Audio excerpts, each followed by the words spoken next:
माननीय संचालक महोदय कि आपने हमें बोलने का अवसर दिया। भारत माता की, भारत माता की जय। करुणा के सागर भगवान बुद्ध के चरणों में श्रद्धा का सुमन अर्पित करते हुए करोड़ों करोड़ों के मसीहा, नारी के उद्धारकर्ता, भारतीय संविधान के शिल्पकार, सिंबल ऑफ नॉलेज डॉक्टर बाबा साहब अम्बेडकर के चरणों में श्रद्धा का सुमन अर्पित करते हुए नारियों में शिक्षा का अलग जगाने वाली माता सावित्रीबाई फुले के चरणों में श्रद्धा का सुमन अर्पित करते हुए महामहिम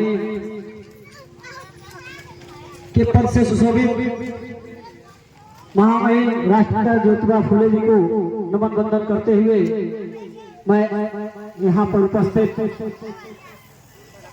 अभी योगा सिखा रहे पूजनी गुरु जी सुरेश साहेब उर्फ योगा बाबा, यहाँ पर उपस्थित भीम आर्मी के जिलाध्यक्ष भाई अयोध्या जी, हमारे गुरु तुल्य रहे पूर्व भारतीय रोड महासभा के जिलाध्यक्ष बालकृष्ण बौद्ध जी, रामेश्वर लाल गौतम जी, अखिल भारतीय बाबा साहब हरैया बस्ती समाज सुधार समिति, बलजीत राव भीम आर्मी के कार्यकर्ता, बड़े भाई गणेश प्रसाद बौद्ध जी, हम लोग के बीच में खुटिया के प्रधान जी और कुशल संचालन कर रहे संचालक महोदय अवधेश जी, डॉक्टर साहब त्यागी जी, मैं आप सभी लोगों का दिल के गहराइयों से नमन वंदन अभिनंदन करता हूं। साथियों, 15 अगस्त के इस पावन पर्व पर हमें आनंद ज्योति बुद्ध विहार बनकटा में इस धरती से को मैं नमन करते हुए आप लोगों को संबोधन करने का जो हमें अवसर मिला है उसके लिए मैं कृतार्थ हूं। निश्चित रूप से यह मेरे सौभाग्य की बात है। निश्चित रूप से अगर जो डॉक्टर बाबा साहब अम्बेडकर भारतीय संविधान में राइट टू इक्वलिटी अर्थात एक बराबरी का अधिकार नहीं दिया होता तो आज मैं मंच से बोल नहीं पाता साथियों, ना ही आपके सामने खड़ा हो पाता। ये जो कुछ भी देन है वो बाबा साहब डॉक्टर अम्बेडकर का देन है कि इस देश में करोड़ों करोड़ों लोगों को जिन्हें जानवरों से बदतर जीवन जीने पर मजबूर किया गया था यहाँ से व्यवस्था में, उन्हें आज पढ़ने लिखने और बोलने का अधिकार मिला है।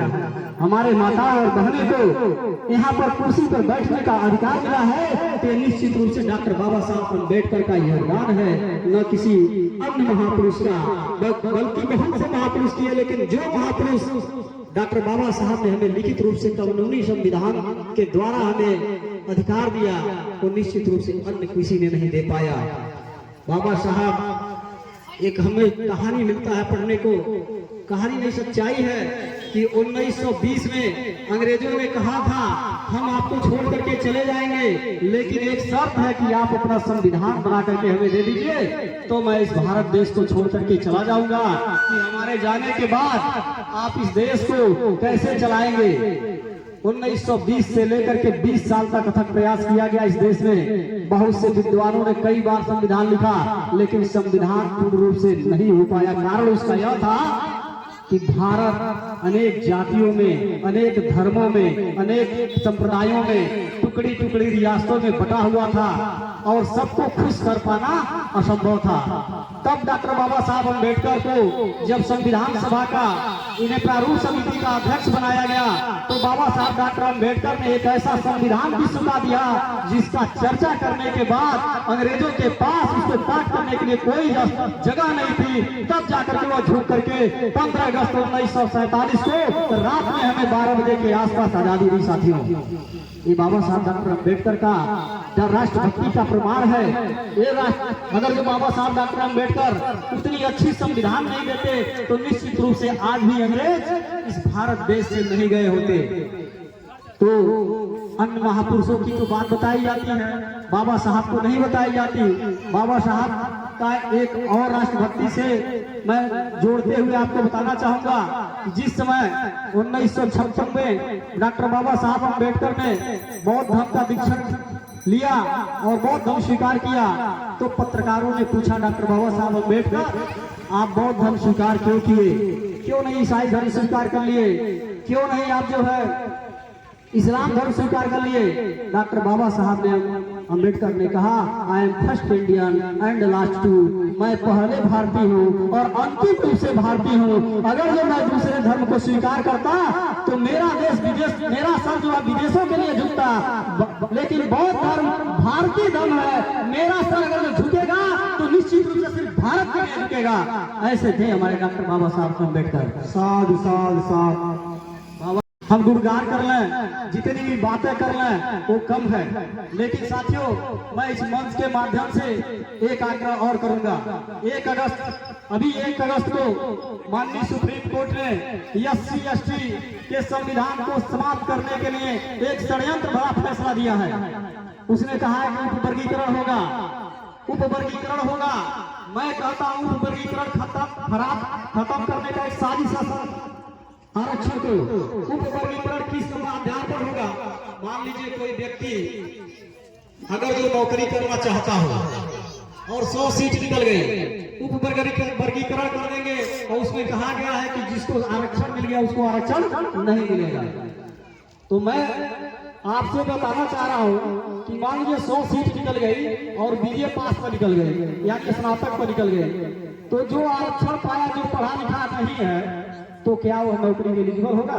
नहीं होगा। तो जब नहीं होगा तो उसे नॉट पास सुटेबल करके वह सामान्य सीट में चली जाएगी और वो जो आरक्षण की 21% की व्यवस्था वो पूर्ण रूप से समाप्त हो जाएगी। इसी संबंध में 21 तारीख को धरना प्रदर्शन है, भारत बंद का ऐलान SC/ST समाज के लिए किया है। मैं आप लोगों से भी आग्रह करूंगा, समस्त SC/ST और OBC से मेरी जहां तक दूर तक आवाज जा रही है, आप लोग ज्यादा से ज्यादा संख्या में एकत्रित होकर के भारत बंद में सहयोग करें तथा अपने अधिकार को बचाएं जो डॉक्टर बाबा साहब अम्बेडकर ने आपको देकर के गए थे। अन्यथा निश्चित रूप से जब इतिहास लिखा जाएगा तो हमारे बच्चे हमसे प्रश्न करेंगे कि जब तुम्हारा अधिकार मर रहा था, जब तुम्हारे अधिकार छीने जा रहे थे, तब तुमने लड़ा क्यों नहीं, वो अधिकार मेरा बचाया क्यों नहीं जो मैंने तुम ऊपर बोलने दिया था।